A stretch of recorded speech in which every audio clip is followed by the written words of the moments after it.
한마디로 말해서 오늘은 토지 공개념의 공론화가 왜 중요한지 살펴보겠습니다. 이완배 기자의 경제의 속살. 오늘은 정희성의 시집 저문강의 삽을 싣고에서 몇 편 읽어드리겠습니다. 정선태 교수의 오늘을 읽는 책.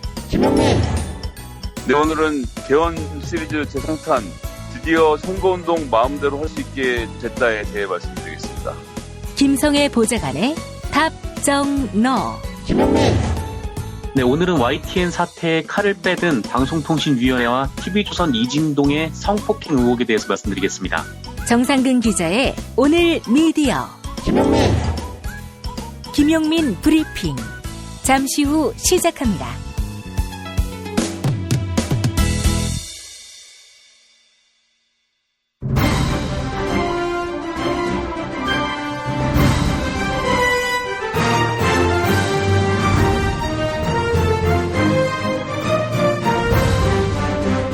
김용민 브리핑.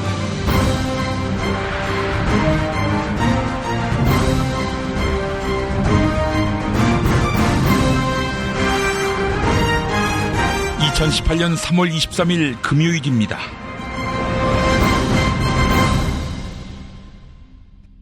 마침내 거짓이 감옥에 들어갔습니다. 110억 뇌물, 350억 횡령 등 당장은 18가지의 혐의로 이명박 씨가 간밤에 서울 동부구치소에 구속 수감됐습니다. 이 역시 촛불로 세상을 뒤집은 국민의 뜨거운 여망이 만들어낸 기적입니다. 민주공화국 주권자 여러분께 경의를 표합니다. 이명박 씨는 알다시피 전직 대통령입니다. 이 사람을 배출한 당은 현재 자유한국당입니다. 1년여 전 구속됐고 헌정사상 최초로 대통령직에서 파면된 박근혜 씨 역시 자유한국당 출신입니다. 그 밖에 감옥에 간 광주시민 학살주범 전두환, 그와 공범관계 노태우 씨 역시 새누리당, 한나라당, 신한국당, 민주자유당, 민주정의당의 뿌리를 감안해 볼 때 자유한국당이 배출한 대통령임에 분명합니다. 그보다 앞서 독재하다가 국민에게 쫓겨난 이승만, 부하에게 총 맞아 죽은 박정희 역시 자기들이 배출한 대통령이라고 밝힌 바대로 자유한국당 출신입니다. 단 한 명 민주화 인사인 김영삼 전 대통령 빼고 모두 불행한 말로를 맞았습니다. 아니지요.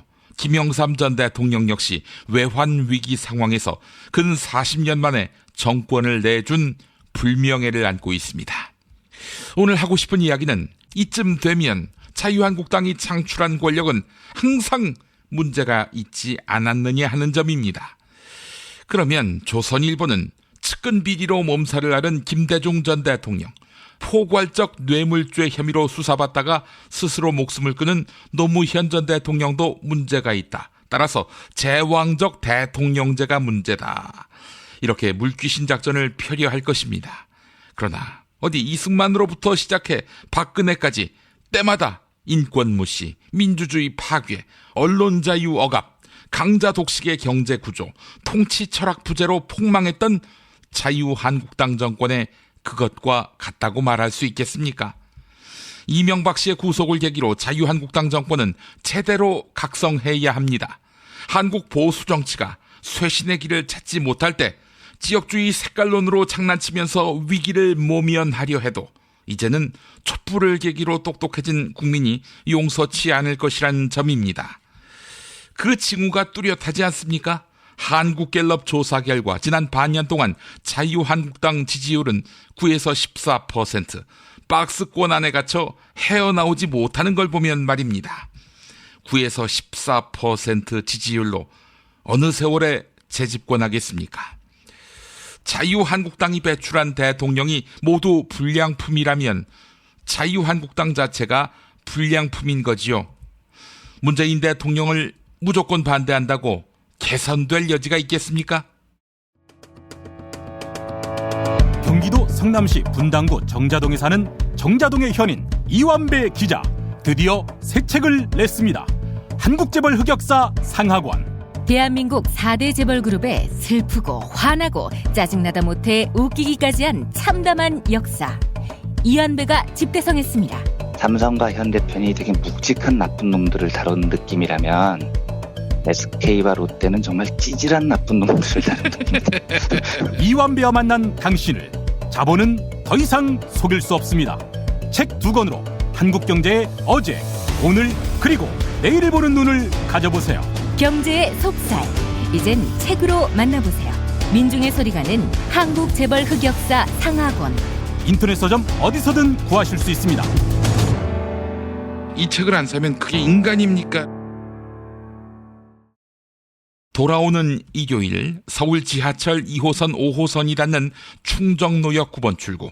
아침 10시 40분 도올 김용옥 선생의 마가복음 설교가 있고 뒤이어 도올 선생 기독교 관련 서적 사인회가 있습니다.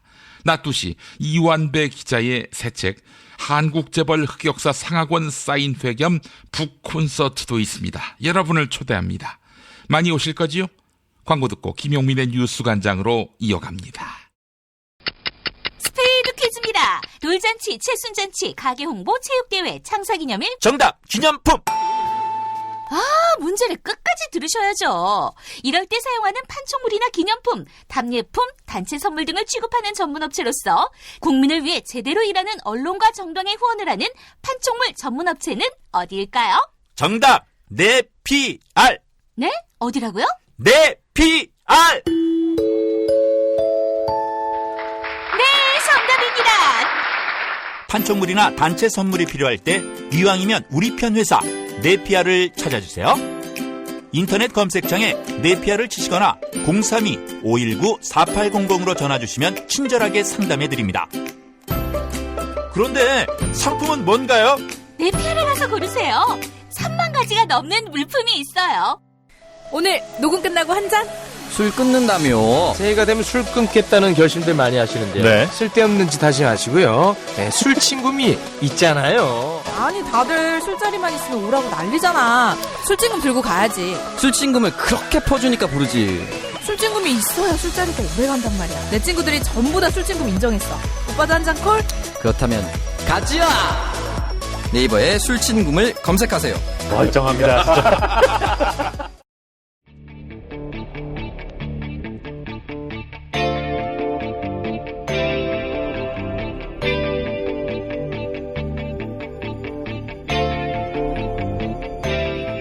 김용민의 뉴스 관장.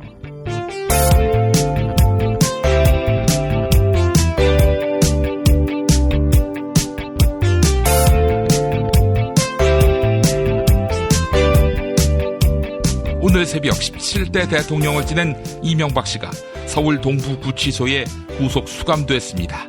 구속영장이 발부된 직후 이명박 씨는 자신의 SNS에 입장문을 공개했는데요.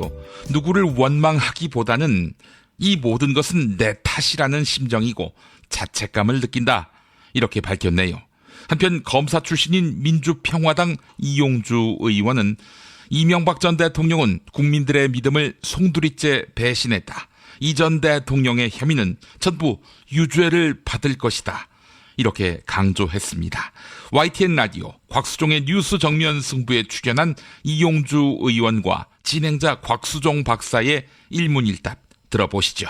아니, 한 대재벌 그룹의 사장까지 역임을 한 분이시고 또 그 회사의 사모님까지 하신 분인데 이런 대선을 앞두고 선거 자금을 에르메스 가방에서 받고 하는 이런 의식의 수준, 어떻게 해서 이런 분들이 대통령에 오를 수 있고 그런 분들을 우리 국민들은 모르고 뽑을 수밖에 없는 이 상황을 정치적으로 어떻게 봐야 됩니까?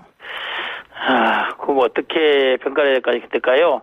이명박 전 대통령이 대선 당시에도 그럴 우려가 있다는 것은 여러 차례 거론은 됐었죠. 그러기 전에 선거법 위반으로 처벌받았던 적도 있지 않습니까? 그렇죠. 있었죠. 그렇기 때문에 국민들이 그런 우려가 있다는 것은 알았으나 그러지 않을 거라는 믿음이 있었죠. 근데 그 믿음을 송두리째 배신한 거 아니겠습니까? 네. 말씀하신 대로 참 경제를 살려달라는 뜻으로 뽑아드렸었는데 당신의 경제만 너무 생각한 거 아닌가라는 생각도 들고요. 그 지난번 조사에서 대부분 말씀하셨던 게 모른다, 뭐 조작된 문서 같다, 허위 진술이다, 측근들은 이런 걸로 혐의를 부인했다고 하는데 검찰이 제대로 된 증거는 다 가지고 있다 이렇게 보십니까? 어떻습니까? 저는 충분한 증거를 갖고 있다고 봅니다. 증거나 증거란 것들이 결국에는 네. 몇몇 가지 객관적 자료들, 진술 문서들, 그리고 측근들의 그 일을 행했던 네. 측근들의 진술이 있지 않습니까? 예. 심지어 가족들, 사위들, 이런 형제 간에도 예. 이명박 대통령이 그 당시에 어떤 일을 했고 어떤 식의 돈을 건네받았다는 것을 진술을 하고 있지 않습니까? 예. 더 이상의 어떤 증거가 더 필요하겠습니까? 최근 울산지방경찰청은 건설 현장 외압 의혹 수사를 위해 울산시청을 압수수색했는데요. 이에 자유한국당은 자기 당 소속 김기현 울산시장의 지방선거 공천이 확정된 직후 압수수색이 진행됐다. 정치 공작 수사다. 이렇게 주장하고 있습니다. 자유한국당 박성중 의원 홍보본부장이지요. 경찰에 자유한국당을 향한 내사로 인재 영입이 잘 안 되고 있다. 이렇게 목소리를 높였습니다. 구체적인 근거를 제시하지는 못했습니다. TBS 라디오 색다른 시선 김종배입니다에 출연한 박성중 의원과 진행자 김종배 시사평론가의 일문일답 들어보시죠. 그리고 인재 영입 전력 투구에 대한 문제는 사실 대표도 굉장한 인재 영입을 위해서 엄청나게 뛰고 있습니다. 네. 그러나 지금 저희들이 기울어진 운동장에 좀 불리하다 보니까 이 후보되는 꾼들이 유리하다면 서로 달라질 텐데 불리하다 보니까 끝까지 그 어떤 답변을 가하면서 시간을 끌고 있고 더 중요한 것은 거의 긍정적인 답변을 얻은 순간에 여당의 여러 가지 어떤 내사라든지 또 내사요? 압수수색 내사, 경찰의 내사라든지 압수수색 이런 관련 때문에 위축돼가지고 어떤 공포정치에 위축돼가지고 상당히 어떤 마지막에 가서 꼬리를 내리는 의원님, 이런 게 지금 말씀하신 하다 보니까 인재 영입이 잘 안 되고 있다 이런 말씀을 드리고 있습니다. 이 부분 지금 말씀하신 이 부분은 상당히 중요한 지금 주장이신데 네네. 더불어민주당 입장에서는 강력히 반발할 수 있는 주장이시거든요. 혹시 근거를 갖고 말씀하시는 겁니까? 근거를 가지고 있습니다. 근거를 가지고 있고 전반적으로 엊그제 이야기된 김기현 울산시장 같은 경우도 저희들이 발표하는 날 비서실장실 압수수색하고 동생분 부분에 그것도 했고 또 다른 후보자에 대한 부분도 우리가 후보를 거의 상당수 공을 들여서 했는데 어느 순간에 가서 어렵다는 쪽으로 다른 이야기를 하면서 혹시 그게 이런 사례들이 몇 건 있습니다. 지금 그 며칠 전에 무산됐던 서울시장 후보 그 이석연 전 법제처장 케이스를 지금 말씀하시는 겁니까? 아닙니다. 다른 케이스들입니다. 아, 다른 케이스, 공개가 안 된 다른 케이스인데. 네네, 그렇습니다. 그러니까 사실은 그 출마까지 거의 얘기가 다 됐는데 이 단계에서 그런 무슨 경찰 내사든 뭐 때문에 포기한 사례가 있다. 울산시 말고 이런 말씀이세요? 네네. 그래요? 혹시 그럼 이거 구체적인 내용을 좀 밝혀주실 수 있습니까? 이 자리에서? 그거는 곤란합니다. 청와대는 대통령 개헌안을 공개하면서 토지 공개념을 명확히 규정했다. 이렇게 밝혔는데요. 정치권은 토지 공개념을 놓고 날선 공방을 벌이고 있습니다. 토지 공개념이 화두로 떠오른 것은 전체 국민 가운데 상위 1%가 토지의 46%를 보유할 정도로 부의 편중이 심각하기 때문인데요. TBS 라디오 김어준의 뉴스공장에 출연한 자유한국당 나경원 의원은 토지 공개념이 시장경제의 원칙을 훼손할 수 있다. 이렇게 주장했네요. 이에 더불어민주당 송영길 의원은 토지 공개념은 노태우 정부 시절 조선일보도 강조했던 사안이다. 이렇게 맞받아쳤습니다. 송영길 의원과 나경원 의원 그리고 진행자 딴지일보 김어준 총수의 대담 들어보시죠.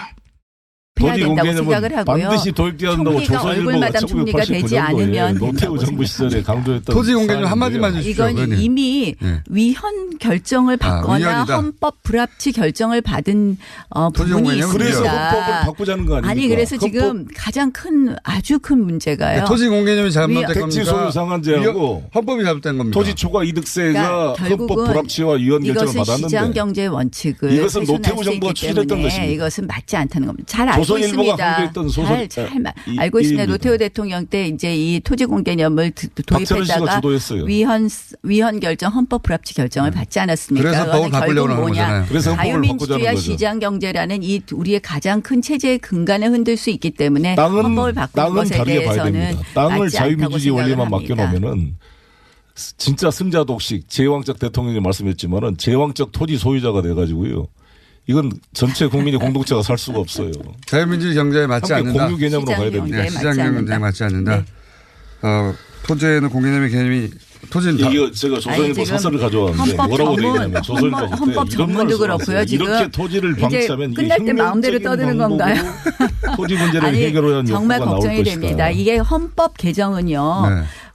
이 작은 땅에 왜 이렇게 몇 사람이 독점하게 되면 되겠습니까? 이 보편적인 헌법 개정이 되어야 되고 국민 전부의 헌법 개정이 되어야 되는데 지지자를 위한 헌법 개정을 지금 추구하고 있다라고 생각이 듭니다. 최정집 교수가 하신 말씀이 실체적 내용의 중립성을 담보해야 된다 하시면서 30초 남았습니다. 지금 헌법 땅은 개정이 일반 재화와 다르게 취급해야 되고요. 우리 5천만 국민이 함께 살아야 될 이 대한민국 토지요 땅입니다. 이 공개념이 도입돼야 됩니다. 말이 안 들. 진실은 반드시 밝혀진다고. 무엇이 진실입니까? 대통령이라고 하는 지위를 진실을 밝히지 않는 데에 역이용해서. 김보영 아나운서가 함께합니다. 아프니까 팩트다. 안녕하세요. 아프니까 팩트다 김보영입니다. 청와대가 문재인 대통령이 발의할 개헌안을 공개했습니다. 경제부문에서는 토지 공개념 조항이 포함됐는데요. 자유한국당은 토지 공개념 개헌을 이념 색깔론으로 몰고 가고 있습니다. 자유한국당은 정권의 방향이 사회주의에 맞추어져 있음을 재확인시켜주는 충격적인 내용이다. 이렇게 비판했는데요. 지난주 수요일 자유한국당 원내대책회의에서 있었던 김성태 의원의 발언 들어보시죠. 헌법 전문에 5.18 광주민주화운동, 부마민주항쟁, 60민주항쟁 등 역사적 사실을 추가하고 국민의 우려가 매우 큰 토지 공개념 등 사회지향주의적인 헌법 내용을 추가하고 수도 조항의 근거를 마련하는 등 찬반 논란이 매우 심한 조항들을 포함시켜 사실상 개헌을 하지 말자고 하는 것입니다. 더불어민주당은 국민개헌 실현의 최대 장애물은 자유한국당의 딴죽걸기 방해다. 이렇게 맞받아쳤습니다. 더불어민주당 김태년 정책위 의장은 토지 공개념은 헌법이 선언하는 민주공화국의 가치와 정신을 총체화한 개념이다. 이렇게 강조했는데요. 경향신문 역시 토지 공개념을 헌법에 도입하는 것은 시대적 요구에도 부응하는 것이다. 이렇게 밝혔습니다. 먼저 토지 공개념이란 토지의 개인적 소유권은 인정하되 국가가 공공의 이익을 위해 이용과 처분을 적절히 제한할 수 있다는 의미인데요. 토지는 공급이 한정된 재화로서 엉뚱하게 이용되면 일부 부자들만 개발 이익을 독점하며 국가 경제에 큰 피해를 줄 수 있습니다. 독일과 같이 국토가 좁은 일부 유럽 국가에서 토지 공개념을 도입한 것도 이런 부작용을 막기 위해서죠. CBS 노컷뉴스는 이른바 토지 공개념 3법은 노태우 정부 때 도입됐다. 자유한국당이 토지 공개념 개헌을 이념 색깔론으로 몰고 간 것은 시대착오적이다. 이렇게 비꼬았습니다. 현행 헌법에도 토지 공개념은 존재하고 있는데요. 정부는 개헌안을 통해 토지 공개념을 명확히 하고자 하는 것입니다. 특히 홍준표 자유한국당 대표는 과거 토지 공개념의 열혈 신봉자였습니다. 2005년 당시 홍준표 한나라당 의원은 성인 한 명당 소유할 수 있는 주택을 한 채로 제한한 것을 골자로 한 법안을 준비 중이다. 이렇게 밝힌 바 있습니다. 문재인 정부가 개헌안이 담으려는 토지 공개념보다도 진일보한 파격적인 법안이었습니다. 심지어 2007년 한나라당은 17대 대선을 앞두고 아예 홍준표 대표의 시장 친화적 토지 공개념을 당론으로 채택하기도 했네요. 지금까지 아프니까 팩트다였습니다. 충남 금산의 넓은 인삼밭. 정성농장을 일군 농부아버지 이정열 씨. 자연은 노력한 만큼 내어준다. 그 자연의 마음을 알기에 정성농장을 더불어 일구는 아들 이성규 씨도 아버지에게 배운 것처럼 정직하고 또 성실하게. 정성농장 홍삼은 인삼 재배부터 가공 판매까지 모두 책임지고 있습니다. 그래서 대한민국 1등 품질을 자부합니다. 검색창에 정성농장 홍삼을 검색해주세요. 정성농장 홍삼. 전화문의는 010-9754-6972. 다이어트는 결국 먹는 게 문제다! 문제긴 하지. 매끼 식단 챙기기도 번거롭고 빼도 금세 다시 찌고. 아직도 몰라? 비타샵 다이어트를 해봐. 안 그래도 궁금했는데 어떻게 뺀 거야? 몇 개월 한 거야? 몸에는 안 나빠? 물어 뭐래. 비타샵 가봐. 같이 해. 1522-6648 혹은 비타샵을 검색해 주세요.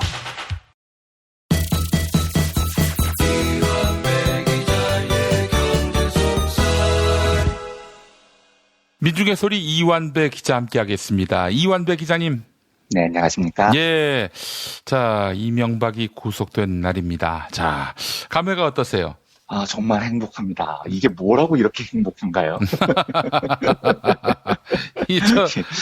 남의 불행을 즐거워하는 것 같아서 찜찜한 마음도 없지 않아 있는데. 저는 그런 것도 하나도 없습니다. 아, 대단하십니다.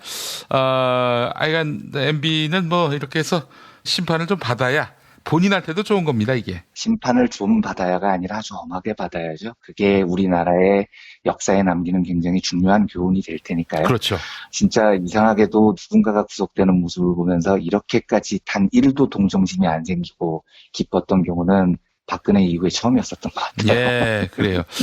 그러니까 이명박을 구속시키는 것도 중요하지만 어떻게 이런 사람이 대한민국 대통령이 됐는지도 우리가 곰곰이 복귀해봤으면 좋겠다 이런 생각을 또 해봤습니다. 자, 우리 이완배 기자님하고는 모레 그러니까 일요일 낮 2시 벙커원 서울 지하철 충정로역 2호선과 5호선이 닿는 벙커원에서 함께 새 책 한국재벌 흑역사 상하권 북콘서트로 함께하겠습니다. 많은 분들이 참여하셨으면 좋겠네요. 예. 자, 오늘 어떤 이야기 준비하셨습니까? 예, 오늘은 어제 예고했던 대로요. 21일에 청와대가 개헌안의 토지공 개념을 명확하게 하겠다고 밝힌 대목에 대해서 살펴보겠습니다. 예. 제가 어제도 말씀드렸듯이 저는 이 뉴스를 들으면서 가슴이 쿵쾅거렸습니다. 굉장히 감격적인 뉴스이기도 했고요. 제가 하루 늦게 이제 브리핑을 하게 되는 바람에 청취자 여러분들께서도 이미 이 뉴스를 많이 들으셨을 것 같아서 간략하게만 정리를 해보겠습니다. 아시다시피 토지공 개념이라는 건 땅, 부동산에 관한 개인의 재산권, 이걸 공공복리 증진을 위해서 제약할 수 있다. 이런 내용입니다. 예. 여기서 핵심은 사유재산인 땅을요, 공익을 위해서 제약할 수 있다. 요 대목입니다. 그래서 이번에 발표한 청와대의 개헌안도 보면 이 개념을 그대로 차용을 하죠. 토지의 공공성과 합리적 사용을 위해 필요한 경우에 특별한 제한을 하거나 의무를 부과할 수 있다. 요 항목을 지금 넣으려고 합니다. 이 말이 바로 사유재산인 땅을 제약할 수 있다는 거예요. 일단 이 이야기는 차차 해보기로 하고요.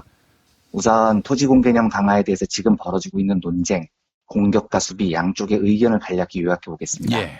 공격 쪽이 내세우는 무기는 크게 두 가지로 보여요. 하나는 이념 공세입니다. 자본주의 국가에서 자연권에 속하는 사유재산을 제약하는 게 말이 되느냐? 이건 결국 사회주의적인 발상이다. 역시 문재인은 빨갱이다. 이런 공세죠. 예. 자유한국당 전희경 대변인의 논평이 이랬습니다. 정권의 방향이 대한민국의 정체성인 자유민주주의와 시장경제가 아닌 사회주의에 맞추어져 있음을 재확인시켜주는 충격적인 내용이다. 이렇게 발표를 합니다. 예. 그러니까 한마디로 요약을 하면 빨갱이다. 지금 이 이야기를 하고 싶은 거죠.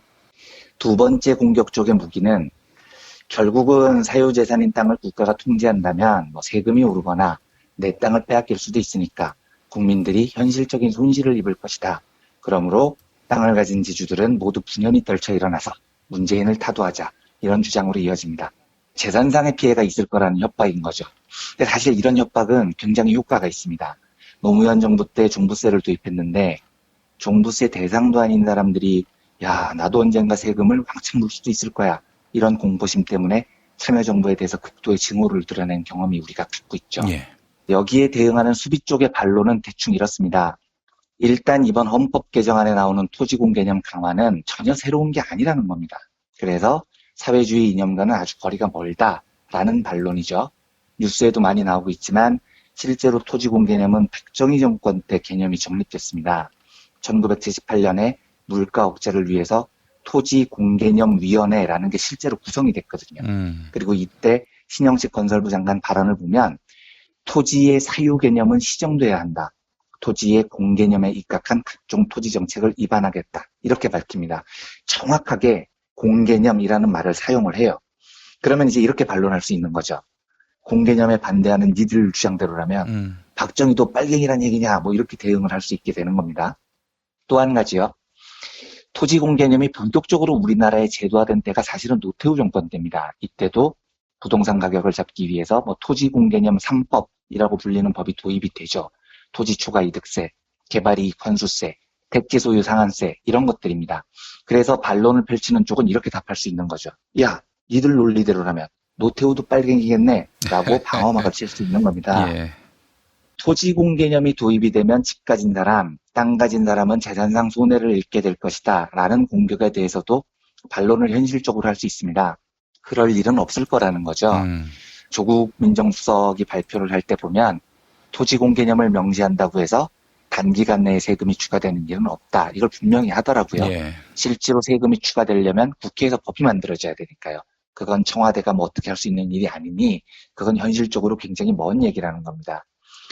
그리고 실제로 토지공 개념이 현실화돼도 이게 제 생각에도 그런데요. 이게 일반 서민들한테는 아무 영향이 없을 겁니다. 결국은 투기 세력이나 하라는 연구 개발은 안 하고 부동산 사재기나 하는 재벌들에게나 영향을 미칠 겁니다. 이게 당연히 반론의 논거가 되죠. 저는 당연히 이 두 논쟁에 대해서 토지공 개념을 지지하는 반론이 매우 옳다고 생각하는 쪽입니다. 그런데 어제 브리핑 오프닝에서도 김용민 PD님께서 말씀해 주시던데 이 헌법 개정안이 통과될 가능성은 낮아 보이긴 해요. 예. 이게 자유당과 합의를 못하면 헌법이 개정될 수가 없는 게 현실이니까요. 그러니까 이 말은 이번 개정안은 청와대가 제일 이상적으로 생각하는 대한민국의 모습으로 헌법을 명문화한 겁니다. 그리고 전술적으로 이걸 던졌다. 이렇게 보는 게 적절할 것 같아요. 그러니까 이걸 꼭 통과시키겠다는 게 아니라 우리가 꿈꾸는 나라는 이런 모습이다.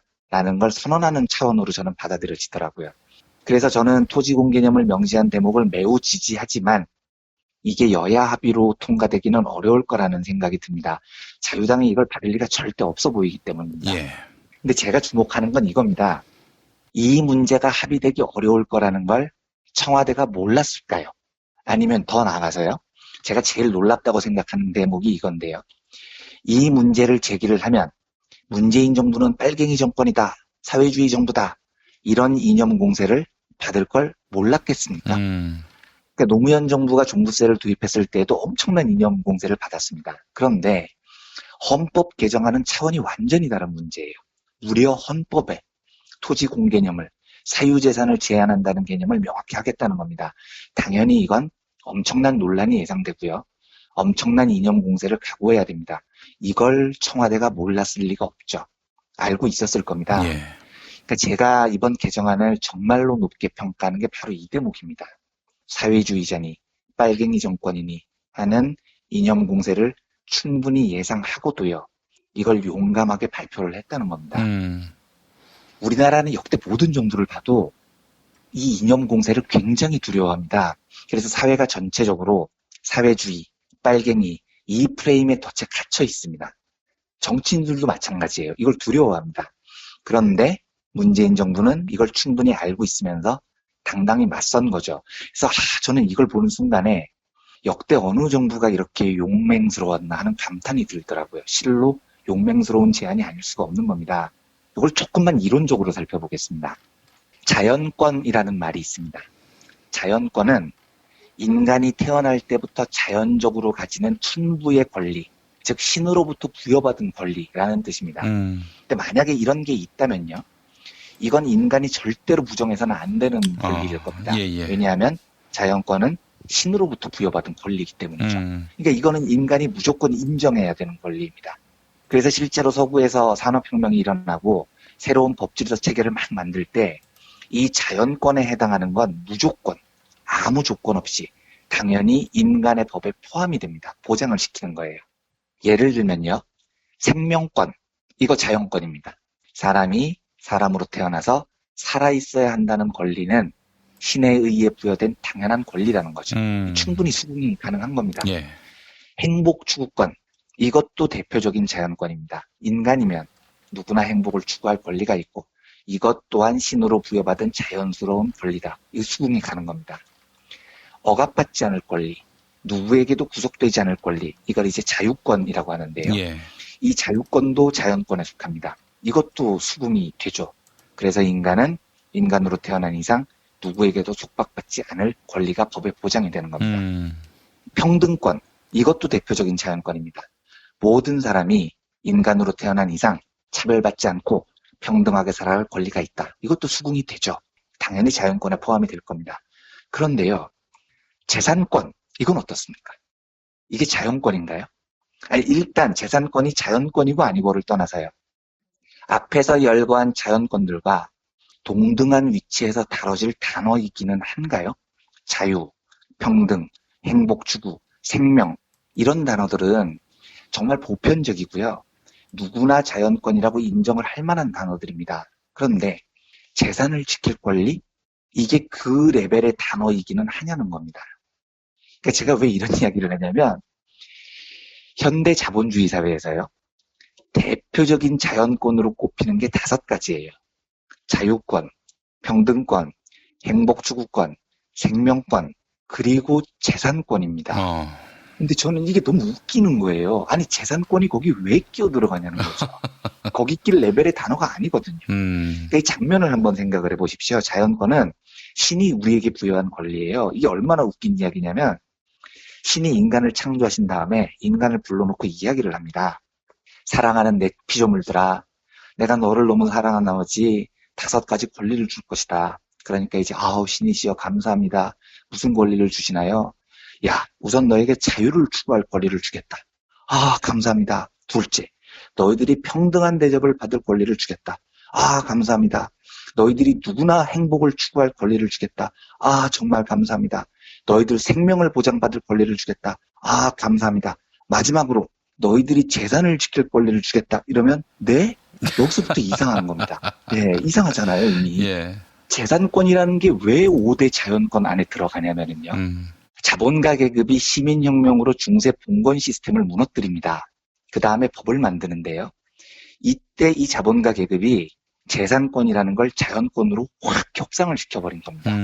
왜냐하면 봉건사회에서 자본가 계급이 뭘 제일 두려워했겠습니까? 내가 열심히 돈을 벌었는데 갑자기 왕이 군대를 끌고 와서 돈 내놔 해서 재산을 뺏기는 게 제일 무서웠던 거예요. 봉건사회라는 건 왕이 갑자기 남의 재산을 무력으로 빼앗을 수 있는 시스템이었으니까요. 그러니까 시민혁명, 자본가혁명이 성공하자마자 자본가들이 의회를 장악하고 제일 먼저 한 게 뭐냐면 재산권이라는 거를 신이 부여한 권리로 격상시켜버린 겁니다. 내 재산은 아무도 빼앗아갈 수 없어. 왜?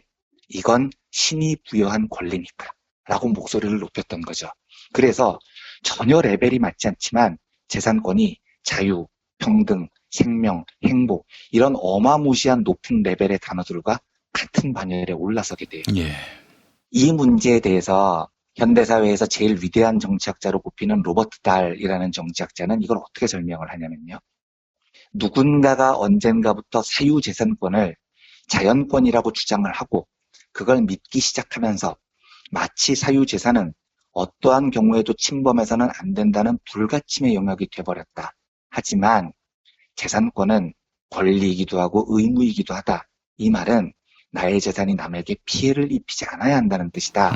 그래서 재산권은 무조건 어떤 상황에서도 지켜져야 할 기본권이 아니다.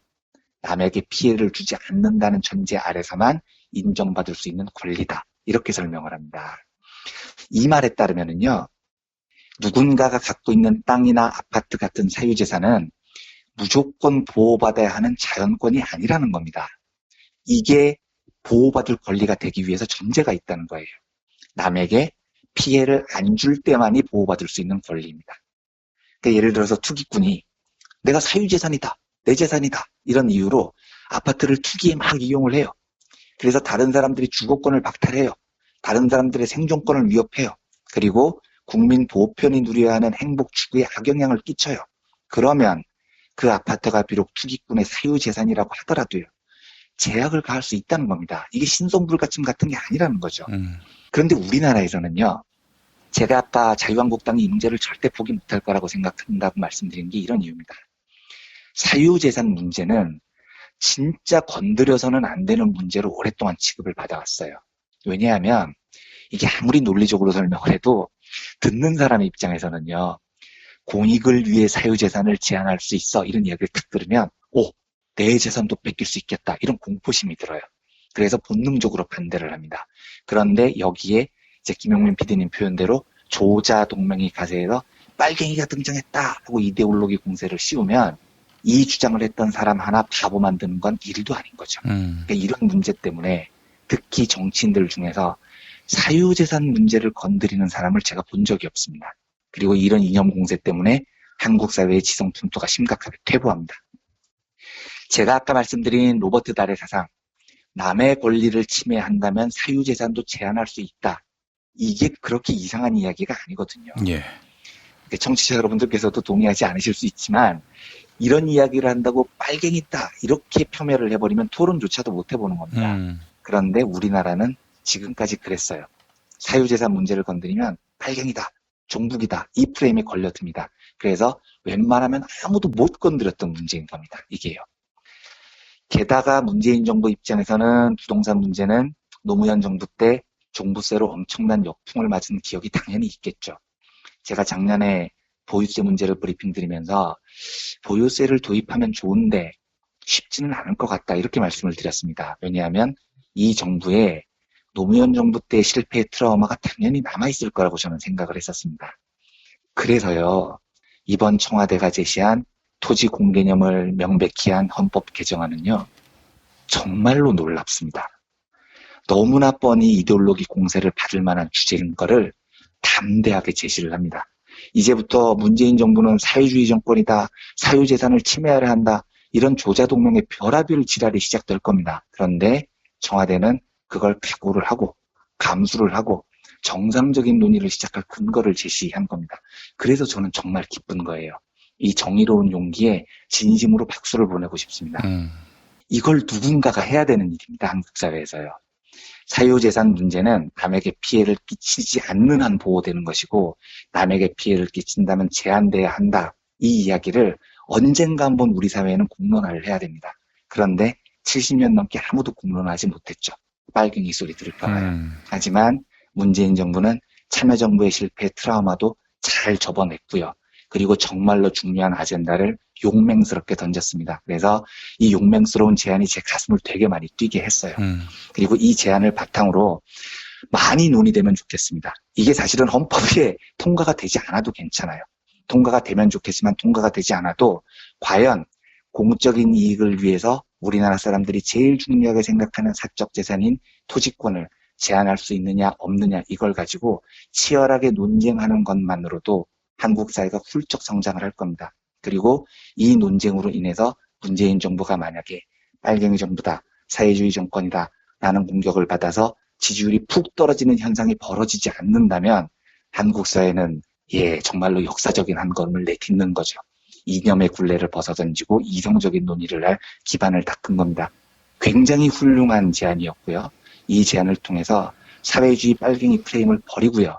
정말로 사람들의 사유재산이 영원히 제약돼서는 안 되는 자연권, 신성 불가침의 권리냐 아니면 공익을 위해서 제한될 수 있는 공익이 우선돼야 되는 권리 중에 하나이냐 이 문제를 한국 사회가 좀 객관적으로 심도 있게 토의하는 계기가 됐으면 좋겠습니다. 그리고 이런 어마무시한 굉장히 불리해질 수도 있는 정책을 꿋꿋하게 발표를 해준 이번 청와대 헌법 개정안에 대해서 진짜로 마음을 다해서 박수를 보내고 싶습니다. 알겠습니다. 역시 사유재산이라고 하는 것이 모든 것이 다 허용되는 것이 아니라 타인에게 피해를 주지 않는 선에서만 허용된다는 거. 이거를 말이죠. 국민들이 용인했다는 점은 우리 사회의 엄청난 진보다. 이 말씀하시는 거 아닙니까? 네, 놀라운 진보인 거. 가슴이 쿵쾅쿵쾅 뛰었다니까요. 이 진보를 가능하게 한 분이 바로 이명박 씨 아니겠습니까? 많은 공헌을 하셨죠. 때를 같이 해서 이명박 씨 감옥과 함께 토지공개념 이야기도 나오고 말이죠. 경제민주화 이야기도 나오고 절묘한 시기 선택이 아니었나 하는 그런 느낌도 받았습니다. 네, 한국 사회의 발전의 속도가 정말로 눈부시게 빨라지는 거죠. 악을 응징하고 정의가 세워지고 상식이 도입되기 시작하니까요. 굉장히 행복한 요즘입니다, 정말. 알겠습니다. 행복한 시간을 우리가 보내고 있네요. 자, 이완배 기자님, 저희는 일요일 낮 2시 서울 벙커원에서 토크 콘서트로 함께하고요. 방송으로는 다음 월요일에 다시 뵙도록 하겠습니다. 네, 감사합니다.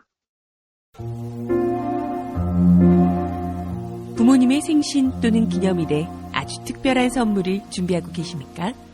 부모님의 소중한 일생을 되돌아볼 수 있는 기억의 책을 선물해보세요. 부모님의 어린 시절부터 젊은 시절 그리고 노년에 이르기까지 그 누구보다 치열하게 살아온 삶의 여정을 한눈에 모아볼 수 있도록 최고 100장까지 들어가는 사진첩과 더불어 기자들이 직접 인터뷰를 통해 작성하는 생애사까지 더해져 오직 부모님만을 주인공으로 하는 세상에 다시 없을 고품격 기억의 책을 10년 노하우로 특별 제작해드립니다. 200페이지 분량 12권에 2부까지 함께 드리는 구성으로 440만 원에 모십니다. 한평생 가족을 위해 자녀를 위해 헌신해 오신 부모님. 아주 오래 기억에 남을 뜻깊은 선물 지금 신청해 보시죠. 평범한 사람들의 아주 특별한 기록. 기억의 책 만민보. 문의전화 1877-1419 1877-1419 민중의 소리.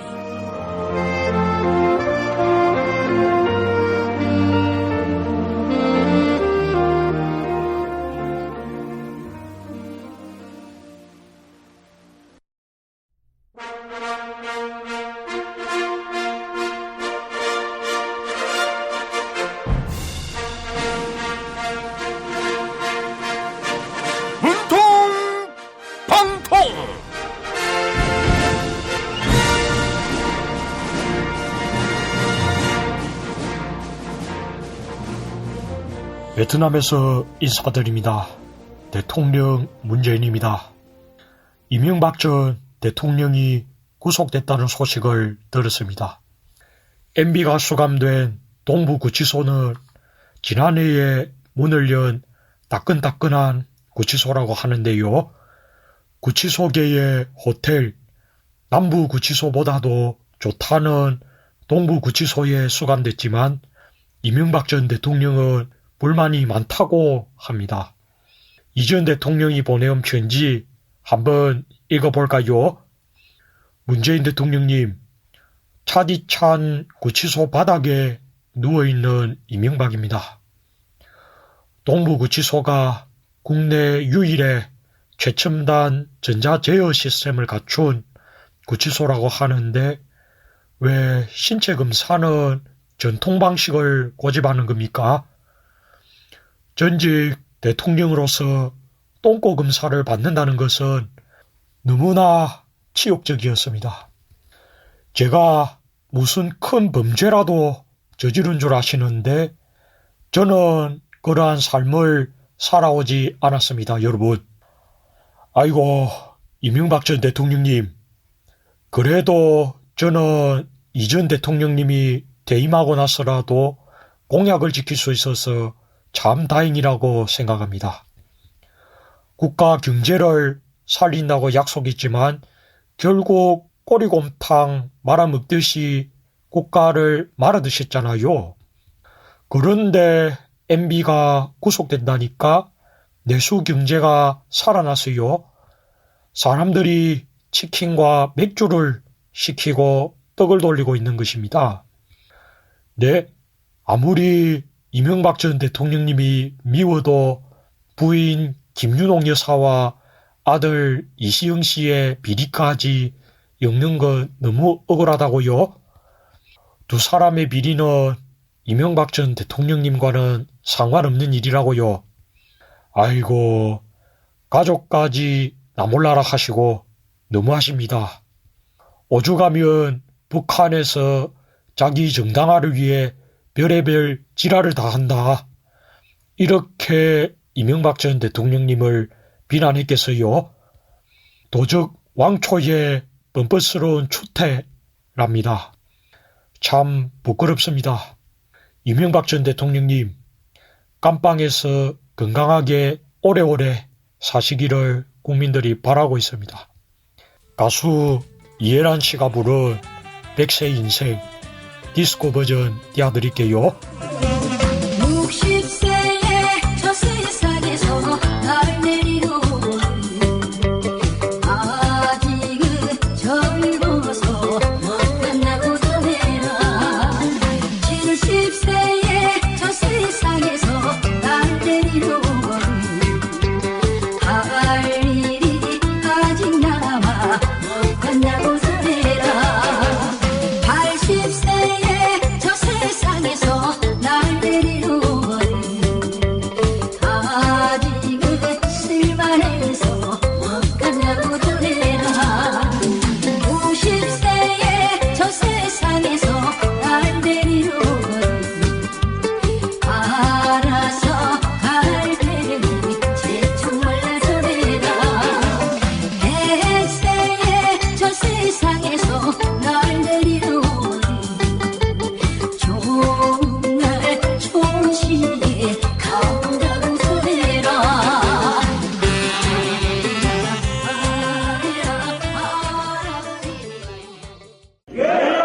뒷자리 많은 요즘 3차까지 달린 당신을 위한 필수품.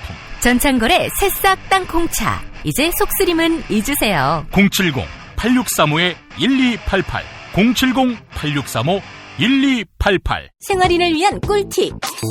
집 두 채에 월 10,000원 화재보험 카페. 화재 배상, 심지어 도난 피해까지. 여기에 더해 가전제품 고장 수리비까지. 연중 무휴라 언제든 02849-9730. 최저임금, 꼼수, 불법 신고하세요. 최저임금 올랐다는데 내 월급만 안 올랐네. 신고하세요. 민중당 최저임금 119. 근로시간 줄이기, 식대 기본급에 끼워 넣기. 신고하세요. 070-5118-2119 카카오톡 검색창에 최저임금 119 운동본부를 검색하세요. 야, 근데 홍어가 진짜 그렇게 몸에 좋아? 아니 끝내준다니까. 근데 비싸지? 별나 싸고 열나 맛있는 홍어가 있다니까. 어디? 알싸한 홍어. 네이버 검색창에 알싸한 홍어를 검색하시고 1599-6456 전화 주문도 가능합니다. 허리가 아파요. 아랫배가 나와요. 골반이 바로 서야 건강도 아름다움도 바로 섭니다. 바디로직을 입으세요. 토크밴드의 입체적인 탄력이 틀어진 골반을 바로잡습니다. 간편하고 확실한 골반 교정 타이즈 바디로직.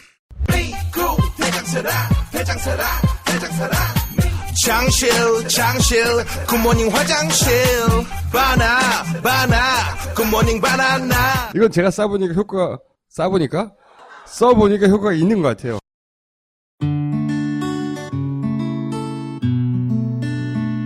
당신과 내가 좋은 나라에서 그 정의로운 나라 그곳에 산다면 난 그냥 좋아서 웃기만 할 거예요. 당신의 뉴스 보좌관 김용민 브리핑.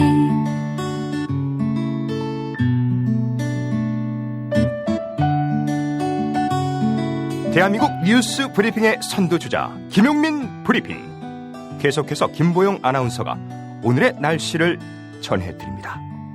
날씨를 전해드립니다. 오늘 아침에도 꽃샘추위가 이어집니다. 아침 예상 기온 서울 2도, 대전 0도, 광주 0도, 대구 영하 1도입니다. 한낮에는 예년보다 기온이 높아서 포근하겠습니다. 낮 기온은 서울 12도, 춘천 14도, 전주 13도, 부산 14도를 나타내겠습니다. 미세먼지 농도는 전국에서 나쁨, 한때 나쁨 단계를 나타낼 전망입니다. 여기는 대한민국 브리핑 1번지 김용민 브리핑입니다.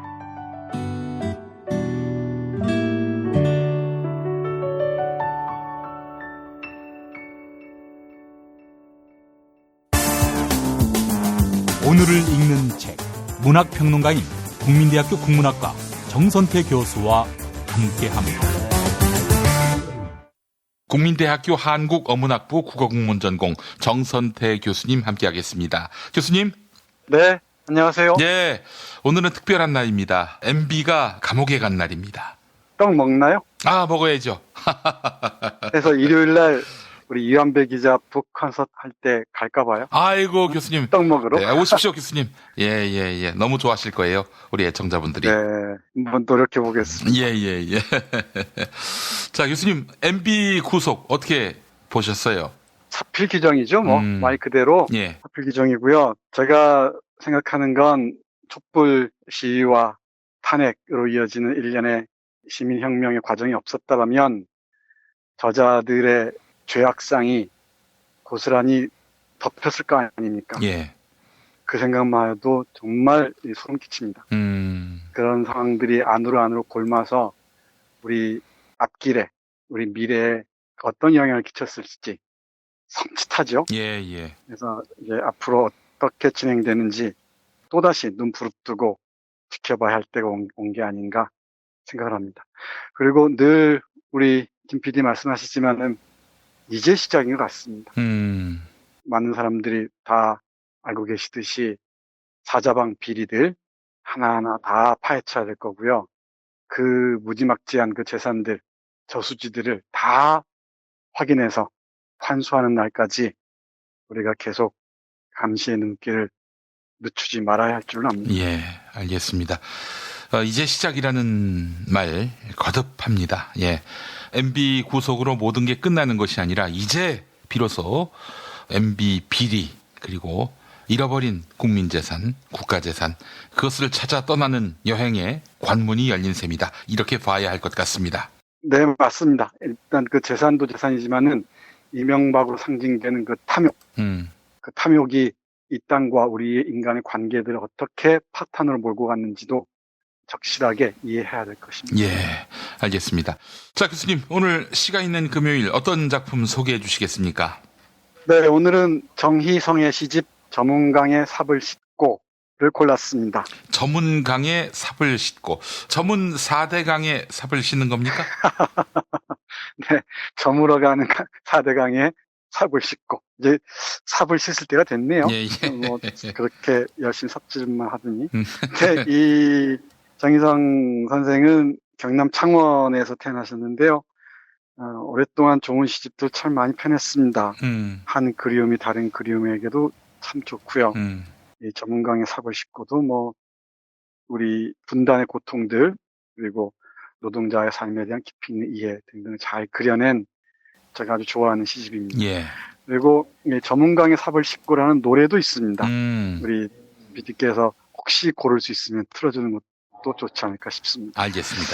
우리 대통령이 수석 보좌관 회의에서 언질한 것을 보면은 4월이나 5월에 남북미 회담이 열릴 가능성이 있다고 얘기하죠. 예. 그리고 종전선언을 할지도 모른다. 이런 얘기를 했죠. 예. 그 말을 듣자마자 또 설렙니다. 그래서 고민하다가 이 시집을 골랐습니다. 예. 이 정희성 선생이 비무장지대 휴전선에 관한 시편들이 있고요. 그리고 통일을 향하는 그 간절한 바람을 담은 시들이 있습니다. 예. 그중에 몇 편 읽어드릴게요. 1970년대에 주로 쓰여진 건데 보겠습니다. 그 남북미 채널을 통해서 또 회담을 통해서 비무장지대가 정말 평화지대로 탈바꿈하는 그런 날이 오기를 간절히 바라면서 읽어보겠습니다. 비무장지대입니다. 전쟁의 허위와 곤혹한 잔해들이 풀섭해서 녹슨 쇠붙이처럼 썩은 숨을 내쉰다. 피를 부르며 일어서던 능선과 저 천연덕스런 남강의 줄기. 아침마다 나는 그 허위의 목소리를 듣는다. 비무장지대의 빈틈없는 공백은 콘크리트처럼 굳어서 벽이 되고 순수의 이슬과 풀잎은 도처에서 위선이 되고 역설이 된다. 저 무한 사정의 모든 총뿌리가 겨냥한 가슴은 그러나 진실한 관역이 아니라는 것을 나는 안다. 촌충의 마디 같은 전쟁의 시간들은 구멍난 철무 속에 엎드려서 쥐새끼처럼 내다보고 나는 그 섬찟한 눈알 속에서 모든 것을 잃고 모든 것을 다시 찾는다. 이런 시입니다. 쥐새끼가 나오네요. 네. 쥐새끼가 딱 꽂히죠. 아, 이것 때문에 고르신 것 같은데, 우리 교수님. 글쎄요. 이 쥐새끼 같은 종자들이 얼마나 이 분단을 악용해 왔습니까? 예. 이 분단 체제에 기생해서 자신들의 생명을 연장해 왔죠. 그 생명선을 끊는 게 바로 평화로 가는 길이 아닌가. 뭐 얼마든지 상식적으로 생각할 수 있을 것 같습니다. 예. 그러니까 전쟁의 허위와 그 잔해들이 고스란히 남아있는 곳이죠. 그리고 도처에는 위선과 역설만이 남고, 그리고 사정거리가 무한한 총뿌리가 겨냥한 가슴은 이런 진실한 관역이 아니죠. 서로를 파괴한 것일 수밖에 없죠. 그런데 그 전쟁의 시간들이 구멍난 철모 속에 엎드려서 끝없이 쥐새끼처럼 내다보고 있었던 것이죠. 예. 그 쥐새끼의 섬찟한 눈알 속에서 이 시적 화자는 모든 것을 잃고 또 거기에서 또 다른 저항의 길을, 새로운 길을 모색하는 것 같습니다. 한번 찬찬히 읽어보셨으면 좋겠습니다. 예. 또 우리 김 PD 앙코르 안 하시네요. 아니, 제가 너무 감격을 받아가지고 말문이 막혔습니다, 교수님. 다 하시면서 그러세요. 예. 우리 대한민국 최고의 시사 광대가 이 정도의 시적 감수성이 없어서는 곤란해요. 그렇습니다. 예. 제가 우리 김 PD의 감정선을 끝없이 어떻게든 예민하게 활성화하기 위해서 정말 몸부림치고 있습니다. 깨워주세요, 교수님. 예. 네. 그 짐승의 마지막 눈초리가라는 시 읽어드리겠습니다. 1978년에 발표한 시인데요. 이것도 역시 비무장지대와 관련된 작품입니다. 비무장지대의 모든 산들이 일제히 무장을 하고 나선 칠흑의 밤이었네. 적인 듯 싶기에 쏘았지. 힘없이 쓰러지되 허전하게. 불빛을 비추자 그것은 그러나 사람이 아니고 짐승이었어. 나는 똑똑히 확인했네. 불빛 속에 떨고 있는 내 다리를. 노루라거니 사슴이라거니 좋아 날뛰는 병사들 틈에서 대대장의 큰 손이 불쑥 나타나더니 수고했노라고 악수를 청하며 그런 식으로 하면 적을 잡을 수 있다고 친구여 그가 나를 위로하였지. 알겠노라고 대답하면서 나는 똑똑히 확인했네. 불빛 속에 떨고 있는 내 다리를. 참 알 수 없네. 확인된 것은 짐승의 다리가 아닐세. 내 다리는 살아서 죽음의 어두운 허공을 휘저으며 나의 사리를, 대대장의 사리를, 우리 모두의 뿌리 깊은 사리를 입증하는 것일까? 죽어가던 그 짐승의 마지막 눈초리가 탄환처럼 완강히 내 가슴에 박혀 있네. 네, 이런 시입니다. 비무장지대에서 인기척처럼 뭔가 소리가 들려서 쏘았더니 그게 사슴일 수도 있고 노루일 수도 있고 짐승이 잡힌 거죠. 근데 그 짐승의 내 다리를 보고서는 잘한다. 그렇게만 하면 얼마든지 적을 쏘아 죽일 수 있다라고 대대장이 얘기했다는 거예요. 근데 팔로 떨고 있는 내 다리에서 죽어가는 생명 또는 죽어가는 사람의 모습을 본 거죠. 그 사리들, 누군가 죽이고자 하는 그 의지들을 본 거죠. 얼마나 무시무시합니까? 앞에 시편하고 비무장지대라는 시편과 함께 이어서 보시면은 비무장지대라는 게 우리의 상상력을 얼마나 각박하고 처절하게 만들어놨습니까? 예. 얼마나 적대적으로 비무장지대라는 상징이 우리에게 형성돼 있습니까? 예. 그걸 무너뜨리는 운명의 봄이 우리에게 다가오고 있다는 걸 저는 절감하고 있는 중입니다. 예. 살의, 죽일 의도 살의. 예. 한 편 더 볼게요. 예, 교수님. 앙코를 하지 않아도 제가 읽겠습니다. 앙코르. 네. 예. 휴전선에서입니다. 오늘은 4편을 골랐습니다. 다 읽고야 말겠습니다. 이 시편은 그다지 많은 해설이 필요하지 않을 것 같으니까 짧게 읽어드리겠습니다. 철망 아래 국화송이 찬바람에 흔들리고 물가의 푸른 쥐 철모 밑에 숨느니 어디로 가는 길일까? 여기서 끊어져 이끼가 피고 무너진 길에는 정이 슬픈 물이 흐른다. 고향 땅 새록새록 가슴 사무쳐 이 주먹으로 흐르는 눈물을 훔치느니 병사의 총뿌리 끝엔 불탄 산정이 숨죽이고 노루 하나 의연히 북녘 하늘 우러른다. 기러기여 이 가을 누가 울음을 울고 가는가? 총소리에 놀라 문득 하늘만 높구나. 네, 이런 시입니다. 짐승들, 새나 노루나 이런 애들은 비무장지대를 쉽게 오가죠. 예. 물론 이제 이 육상 짐승들은 지뢰에 치여서 상처를 입기도 하지만 그런데 우리가 가지 못할 이유가 없겠죠. 예. 네, 마지막 이 시의 하이라이트 보겠습니다. 77년에 발표한 시입니다. 꼬박 40년이 넘었네요. 언제고 한 번은 오고야 말이라는 시입니다. 예. 박정희의 독재가 아주 서슬퍼럴 때 쓴 시라는 걸 상상하면서 들어주시기 바랍니다. 예. 앞 남산, 뒷 남산 다 버리고 이 골물 저 골물 합수하라. 기름내 똥내 비린내 한데 어우러져 흉흉하게 흘러가는 저놈의 강만 보면 꼭 내 꼬라지를 보는 것 같아. 언제고 한번 속 뒤집혀 으르렁 콸콸 웬갓 잡것 다 쓸어내고 새 땅 열리는 시원한 꼴 한번 보리라. 도리알 쌀알도 희한하게 합치겄다. 어디 말만 듣던 통일 한번 보자. 어둡고 괴로운 땅 구석에 후두둑 후두둑 3대 같은 쏘내기 혁명처 빗발쳐 언제고 한 번은 오고야 말 것. 비계면 달뜨렸다. 올 때는 들러오라. 하늘더러 보라고 당당하게 풋풋한 가슴팩이 열어젖히고 보리밭 넘어 봄이 오는 들판에 서서 억새풀 개똥풀로 발돋움친다. 산 넘어 백두요 물 건너 제주로다. 이 골물 저 골물 합수하고 천방저 지방저 으르릉 콸콸 기름내 똥내 비린내 한데 어우러져 흉흉하게 흘러가는 저놈의 강바닥에 몇십 년 홀로 보던 조각달은 쳐박고 보름달 마당가에 멍석을 펴라. 꽹과리 장고도 뚱뚱 대겄다.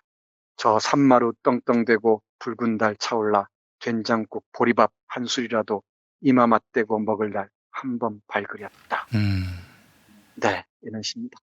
강물이 이 골짜기물 저 골짜기물 합쳐져서 우르릉 쾅쾅 흐르듯이 남과 북이 함께 살았으면 그 통일의 날을 한 번만이나 보았으면 그리고 된장국 보리밥 한 술이라도 이마 맞대고 먹을 날이 한 번이 왔으면 그런 간절한 바람을 담으십니다.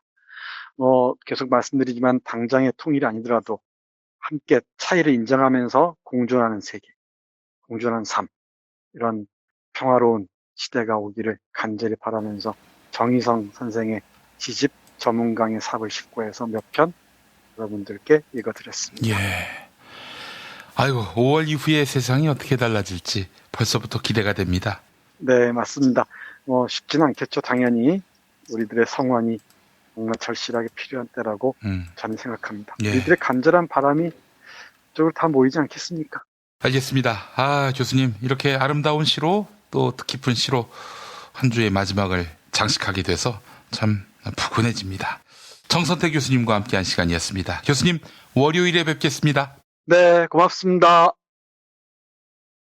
흐르는 것이 물뿐이랴. 우리가 저와 같아서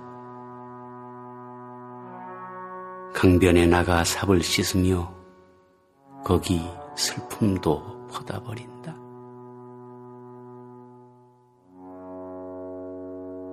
일이 끝나 저물어 스스로 깊어가는 강을 보며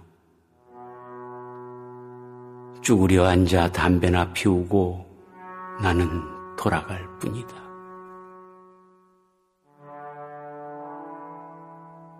삽자루에 맡긴 한 생애가 이렇게 저물고 저물어서 새깡바닥 썩은 물에 달이 뜨는구나. 우리가 저와 같아서 흐르는 물에 삽을 씻고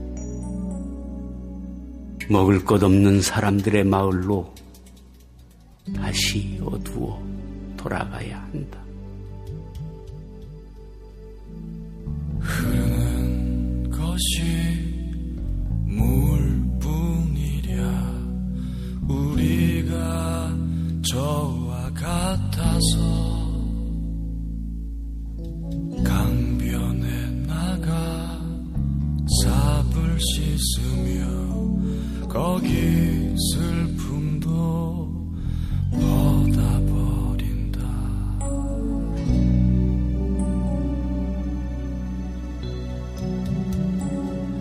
일이 끝나 저물어 스스로 깊어가는 강을 보며 죽으려 앉아 담배나 피우고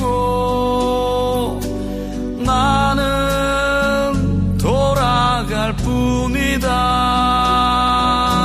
삽자루에 맡긴 한 생애가 이렇게 저물고 저물어서 새깡 바닥 썩은 물에 달이 뜨는구나.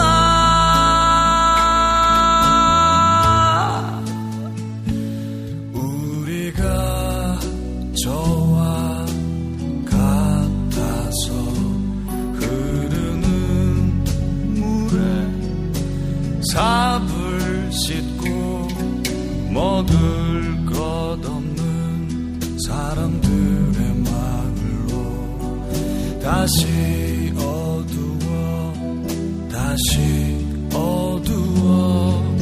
돌아가야 한다.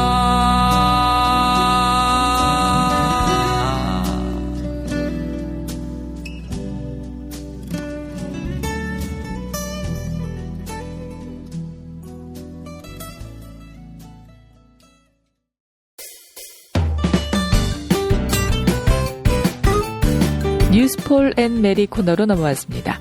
김용민 트위터 계정에서는 매일 설문조사가 진행되고 있습니다. 청와대가 문재인 대통령이 발의할 헌법 개정안 전체를 공개했습니다. 청와대는 법제처의 심사를 거쳐서 다음 주 월요일 대통령 개헌안을 발의할 예정인데요. 청와대가 사흘에 걸쳐 설명한 헌법 개정안을 시민들은 어떻게 평가하고 있을까요? 오늘 새벽 6시까지 모두 4,443분이 의견을 남겨주셨습니다. 91% 거의 모든 시민들은 대통령 개헌안을 전적으로 지지한다 이렇게 응답해 주셨습니다. 8% 10명 가운데 1명은 개헌안 대부분을 지지한다. 이런 의견을 갖고 계시네요. 일부분 지지한다는 의견은 0%, 전적으로 반대한다는 의견은 단 1%였습니다. 트위터를 통해 시민들과 소통하고 있습니다. 김윤선님, 민심은 천심입니다. 무르익어가는 이 개헌 의지가 반드시 열매 맺기를 기도합니다. 담덕태자님, 나라다운 나라, 미래 세대에게 부끄럽지 않은 나라가 된 것 같습니다. 설문조사에 참여해주신 여러분께 감사의 말씀을 전합니다.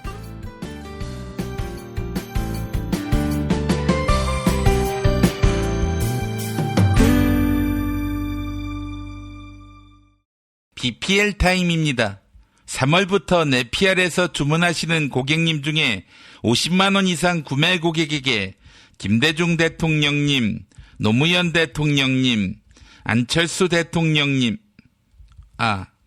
제가 아닙니까? 문재인 대통령님이라고요. 세 분을 캐리커처한 이하 작가의 그림이 새겨진 머그컵을 하나씩 드립니다. 150만 원어치 구매하시면 세 분 대통령의 캐리커처가 담긴 머그컵 다 드립니다. 200만 원어치 하시면 미래 권력인 저 안철수 예비 대통령의 캐리커처는 안 된다고요. 실망입니다. 저 좀 그만 괴롭히십시오. 네피알로 가자. 이건이에요. 재용아, 에버랜드 땅값이 술 취했다며? 제멋대로 떨어졌다가 제멋대로 치솟고, 야, 그 방치했다가는 지진난다. 그 숙취 해소를 못한 에버랜드 땅에다가 농부의 심정으로 땅을 사랑하는 마음으로 술친굼을 먹여라. 술친굼을 먹으면 사람도 땅도 다 정상으로 돌아온다고. 1800-6649 1800-6649 술친굼. 사실상 혼수 상태입니다. 비타샵 그린 스무디 사용 후기를 보니까 윤모씨 사연이 사실상 올라왔습니다. 늘 저녁에는 그린 스무디 이만한 게 사실상 없었습니다. 마시면 몸이 가벼워지는 느낌이 너무 좋았습니다. 문재인 정권은 이 비타샵을 모든 국민에게 사실상 무상 배급해야 한다. 1522-6648 1522-6648 혹은 검색창에 사실상 비타샵을 검색하시기 바랍니다. 김무성입니다. 일자리 대책이 나왔지요. 비정규직과 청년들의 정당 민중당은 오래전부터 다양하게 비정규직 청년들의 일자리 대책에 관심을 가져왔습니다. 비정규직 장애인 해고 반대, 노동 탄압 분쇄, 일자리 대안 마련 촉구 등등 여러분의 편에 서왔습니다.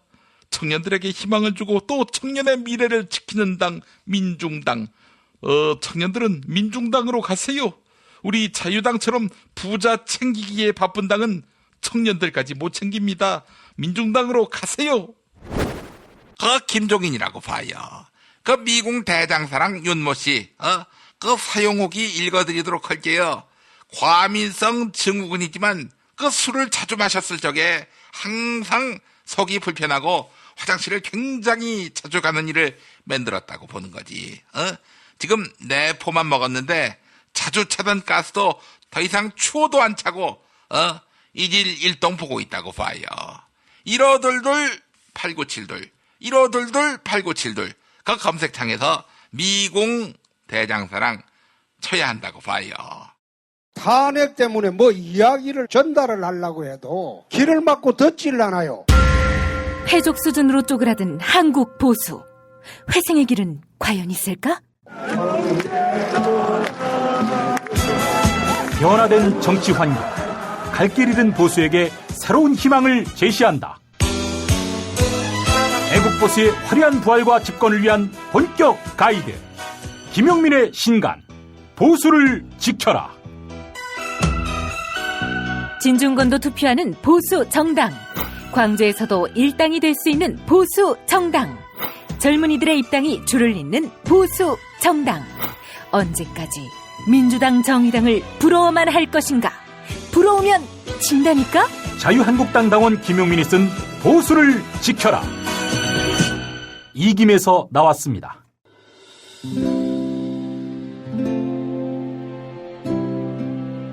그러니까 목사님은 우리 남북 관계에 있어서도 큰 정기를 마련해 주셨습니다. 늦봄 문익환 목사 탄생 100주년. 민주화와 통일운동을 위해 11년 4개월간 옥고를 마다하지 않은 행동하는 양심. 오늘 우리가 누리고 있는 이 민주주의 또 문익환 목사님 덕분이 아주 큽니다. 그가 24년 동안 살았던 서울 강북구 인수복로 통일의 집이 6월 1일 문익환 통일의 집 박물관으로 거듭납니다.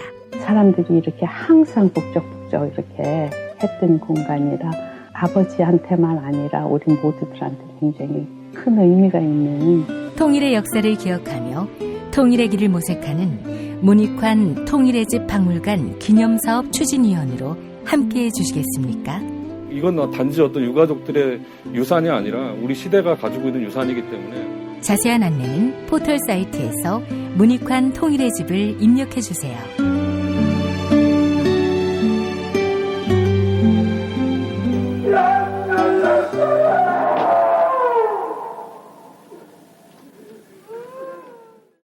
돌 김용옥 선생의 마가복음 강해로 여러분을 초대합니다.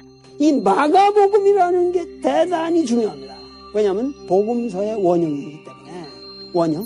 매주 일요일 아침 11시 서울 서대문구 충정로 20, 서울 지하철 충정로역 9번 출구 앞에 있는 벙커원에서 돌과 만나세요. 율법을 믿으시겠다고? 신약이 율법의 완성이라고? 얼어빠질 그따위 기독교 내 입 앞에서 제발 입도 뻥끗 하지 말아요. 그런 소리는. 벙커원 교회 일요일 예배를 겸하는 이 자리. 돌이 진리와 생명이었던 예수를 원형 그대로 복원합니다. 그 십자가를 과감하게 걸머지고 돌아가신 예수를 말하지 아니하고 믿으면 너는 금방 축복받을 일만 남았다. 이게 한국 목사들 99%의 거짓말 설교예요. 돌의 마가복음 설교는 따로 녹화 녹음되지 않으며 현장에서만 만나실 수 있습니다. 돌 선생의 마가복음 설교는 2월 4일부터 진행됩니다. 김용민 브리핑 뉴스듣기 능력평가 정답 맞히신 분들 소개합니다. 어제 문제는 서울 논현동이 어느 구에 속해 있는지 맞히는 거였죠. 정답 강남구입니다. 정답자 제이든123님, 개헌과 함께 새로워질 우리나라가 기대됩니다. 만무리님, 불의를 저지른 사람은 누구든 합당한 처벌을 받아야 합니다. 그게 바로 상식입니다. 클로징 사연 당첨자 알품는 입상님입니다. 게시판에 이메일 적어주세요. 별을 따다 구운가지에서 만든 강릉 두부도넛 보내드립니다. 오늘은 이근행 MBC 시사교양본부장의 페이스북 글을 공유합니다. 자정에 MB가 구속됐다. 횡령과 뇌물보다 더 근본에 있는 문제는 거짓말이다. 이 나라 최고 권력은 거짓의 성체 위에서 탄생했다. 처음부터 너무나 부끄러운 일이었다. BBK, 너무나 명약관화한 비디오. 그러나 그 스스로 자기 것이라고 인정했던 사실을 여러분 이거 다 거짓말인 거 아시죠? 라고 일체를 부정해버린 때부터 권력은 이미 부정했다. 추악했다. 이해할 수 없었다. 거짓을 일삼는 자가 권력을 잡는 일에 사람들은 몰표를 던지고 환호했다. 옳고 그름으로 세상은 돌아가지 않는다. 사람들은 자신의 이익과 손해를 따져서 권력을 뽑았고 권력은 자기 편의 이익만을 위해 반대편을 거칠게 몰아붙였다. 상식은 붕괴됐고 약자들은 절규하고 절망했다. 죽음이 속출했다. 그러나 MB는 눈 하나 깜짝하지 않았다. 우리가 겪은 그 비극은 권력은 도덕적이어야 한다는 기초적인 사실을 너무 안이하게 포기한 탓에 일어날 수밖에 없었다. 악은 거짓과 탐욕의 야합으로부터 탄생했다. MB의 처벌로 이 세상이 조금 더 정직해지길 바란다. 그래도 세상이 이익보다 시시비비가 먼저이길 바란다. 거짓과 정직이 제자리를 찾는 자정의 시각, 새로운 날의 시작이다. 네, 이근행 MBC 시사교양본부장의 페이스북 글이었습니다. 김용민 브리핑 2부도 곧 이어집니다. 많은 다운로드 바랍니다.